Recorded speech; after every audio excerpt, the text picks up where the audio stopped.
नमस्ते मेरो सम्पूर्ण आफन्त मित्र लगायत यो प्लेटफर्ममा जोड्न हुने देश विदेशमा रहनुहुने साथीभाइ दिदीबहिनी दाजुभाइहरू सम्पूर्णमा सलाम गर्न चाहन्छु र मैले यो आजैको मितिबाट 2025 मे 23 नेपालको 2082 जेठ 9 बाट यो युट्युब च्यानल चाहिँ मैले सुचारू गरेको छु। अब त्यो ठाउँसम्म हामी लाखौँ लाख भ्युज फलोवर्स भएर चाहिँ पैसा कमाउने पैसा आउनेसम्म चाहिँ हामी पुग्न सक्दैन। हाम्रो कला पनि छैन त्यो ठाउँमा, हामीलाई समय पनि छैन त्यो ठाउँमा पुग्नलाई। हामी काम गरेर मजदुरी गरेर खाने हामी भएपछि हामीलाई समय पनि मिल्दैन र हाम्रो सुख दुःखको कुराहरू चाहिँ यो प्लेटफर्म युट्युब टिकटक फेसबुक जस्तो कुराहरूमा चाहिँ राख्न पाउँदाखेरि मेरो दुःख तपाईँले सुन्नुहुन्छ, तपाईँले हेर्नुहुन्छ, तपाईँको दुःख म हेर्छु। अनि एक आपसमा साटासाट भएपछि तपाईँ कहाँबाट आएर के गर्दै हुनुहुन्छ, म कुन ठाउँबाट आएर के गर्दै हुनुहुन्छ, हामी यस प्लेटफर्मबाटै चिनजान भएर कति साथीहरू नजिक भएको छ भने अब एकजना भाइ कोरियामा अहिले उसको धेरै भाइरल भइरह। अनि अब त्यतिसम्म हाम्रो चाहिँ ऊ छैन, कला छैन। अब काम गर्ने क्रममा कोही मान्छेको त्यसरी हुँदो रहेछ।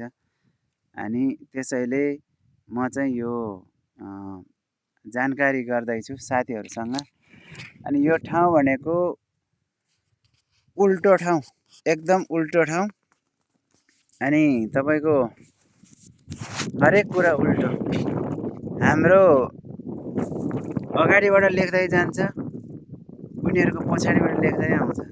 हाम्रो अगाडिबाट पढ्दै जान्छ, उनीहरूको पछाडिबाट पढ्दै आउँछ। अनि त्यस कारण म यो थोरै उल्टो भिडियो बनाउँदैछु। अनि हरेक कुरा उल्टो। हाम्रो पछाडि बोल्नुपर्ने कुराहरू उनीहरूको अगाडि बोलिदिन्छ। हाम्रो अगाडि बोल्ने कुरा त्यही हिसाबले बोल्दाखेरि त उनीहरूको पछाडि बोल्नुपर्ने हुँदो रहेछ। त्यही कारण कति कुराहरू मैले सिक्ने क्रममा चाहिँ अब यो भाषाहरू पनि आउँदैन।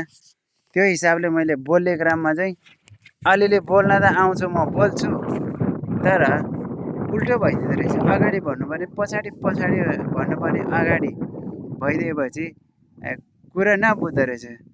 उनीहरू ट्वा पर्छ, उनीहरूले बोलेको अलिअलि बुझ्छ, त्यही हिसाबले मैले बोल्छु भन्छु। अनि नबुझेपछि ट्वा पर्छ, अलि के भनेको यसले के भनेको भनेर सोध्छ अरूसँग। अनि त्यसपछि त्यो कुरा चाहिँ अलिक बुझ्नु नै गाह्रो हुँदो रहेछ। त्यही भएर अलिअलि अहिले चाहिँ बुझ्न लागेको छु। अनि त्यही कारण नै गाह्रो हुँदो रहेछ।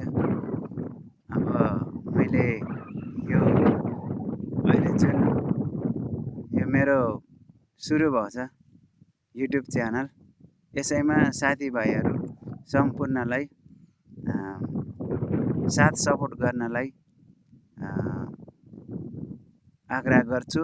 तपाईँहरूले मेरोमा गर्नुभयो भने मैले तपाईँहरूलाई नि गर्ने हो। तपाईँहरूलाई त मैले गरेकै हुन्छ, अरूको जति भिडियोहरू आउँछ त्यो मैले गरेकै हुन्छ। किनकि मलाई आवश्यकता छ भने मैले तपाईँलाई गर्नुपर्छ। मैले पहिला तपाईँलाई गरेँ भने तपाईँले मलाई गर्ने। यसरी नै हामी अगाडि बढ्यो भने हामी अगाडि बढ्न सक्छौँ र एक अर्काको दुःख सुख आदान प्रदान गरेर अगाडि बढ्न सक्छौँ। र यो हामीलाई यो समय टाइम त छैन यसरी युट्युब च्यानल चलाउने, हाम्रो ऊ त छैन, शैली त छैन। तर अहिलेको परिस्थितिमा हाम्रो देशमा हामी देशबाट निक्लेर विदेशमा यसरी आएको छ, यसरी आएर काम गरिरहेको छ लाखौँ दाजुभाइ दिदीबहिनीहरू। र आउने क्रममा पनि कति दुःख कति पीडा भइरह। अनि यो विषयमा हामीले हाम्रो नेपालको स्थितिलाई हामीले गर्न सक्नु त गाह्रो छ। हामी परदेशमा भएर आफ्नै देशमा गएर बसेर गर्दाखेरि हामीले गर्न पाउँदैन, गर्न दिँदैन। अलिकति केही गर्छु भन्ने मान्छेहरूलाई पौडिहाल्छ, अगाडि बढ्न दिँदैन। भने हामीले यो प्लेटफर्म मार्फतै अनि यो सामाजिक सञ्जाल मार्फतै केही आवाजहरू उठायो भने राम्रोको लागि राम्रो, सत्यको लागि सत्य, गलतको लागि गलत भनेर हामी उठाउन सक्यो भने, आवाज निकाल्न सक्यो भने यो प्लेटफर्म मार्फत धेरै हामी अगाडि बढ्न सक्छौँ। सत्यलाई अगाडि बढाउनुपर्छ हामीले, गलतलाई हामीले गलत साबित गरेर त्यसलाई चाहिँ पछाडि पार्नुपर्छ। त्यसैले हामीले बोल्नुपर्ने कुराहरू धेरै हुन्छन्।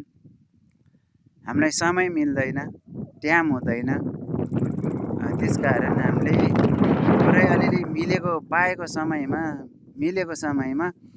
यसै मार्फत हाम्रो कुरा, आफ्नो दुःख सुख र केही आवाजहरू उठाउनु पर्ने आवाजहरू उठायो भने जहाँसम्म हाम्रो आवाज पुग्छन् त्यो ठाउँमा जुन मान्छेलाई साथ सपोर्ट चाहिन्छ, हाम्रो आवश्यकता छ हो, हामी ठुलो त्यस्तो केही गर्न सक्दैन, तर हाम्रो साथ सपोर्ट आवश्यकता त्यो मान्छेहरूलाई चाहिन्छ कि जो देशको लागि परिवर्तन गर्न चाहन्छु, देशको लागि परिवर्तन गरेर यो अहिलेको जस्तो चाहिँ लाखौँ युवाहरू विदेशी नै पुगेका छ र बिस्तारै यो रोक्ने, देशमा परिवर्तन भयो भने यो अवश्य रोकिन्छ।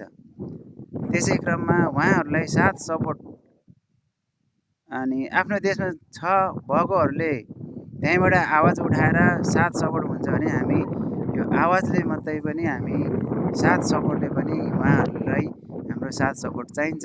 त्यसको लागि हामी बोल्न जरुरी छ। बोल्न त हामी खासै त्यस्तो बोल्न सक्ने हामी विज्ञहरू त होइन, तर थोरै भयो नि हाम्रो ठाउँबाट हामी नेपाली जनताको हैसियतबाट त्यो ठाउँमा 2-4 शब्द बोल्यो भने हाम्रो बोली शब्दहरूले धेरै कुराहरू फरक पर्न सक्छ। त्यही भएर सम्पूर्ण साथीहरूलाई भन्न चाहन्छु कि हामी परदेशमा भए पनि कति साथीहरूले कति आवाज उठाएको छ, उहाँहरूले उठाएको आवाजलाई धेरै म खुसी लाग्छु। उहाँहरूले दिएको जुन आवाज, साहस, साथलाई म पनि त्यसमा सपोर्ट छु र मेरो आफ्नो तर्फबाट चाहिँ मैले त्यसरी गर्न सकेको थिएन। अब म पनि बिस्तारै अगाडि बढ्छु भन्ने क्रममा चाहिँ म पनि सुरु गरेको छु। मेरो नि अब प्लेटफर्मबाट सुरु गरेपछि अब हामीले बोल्न जरुरी छ। हामी जति सक्छ, जति आउँछ आफ्नो ठाउँबाट बोलेर अगाडि बढ्नलाई, साथ सपोर्ट गर्नलाई हामी अगाडि बढ्नुपर्छ। त्यसैले सम्पूर्ण साथीहरूलाई म यही आह्वान गर्न चाहन्छु। हस् त, अहिलेलाई यतिकै। अर्को भिडियोमा म साथीहरूलाई केही कुरा लिएर आउनेछु। हस् त, नमस्ते।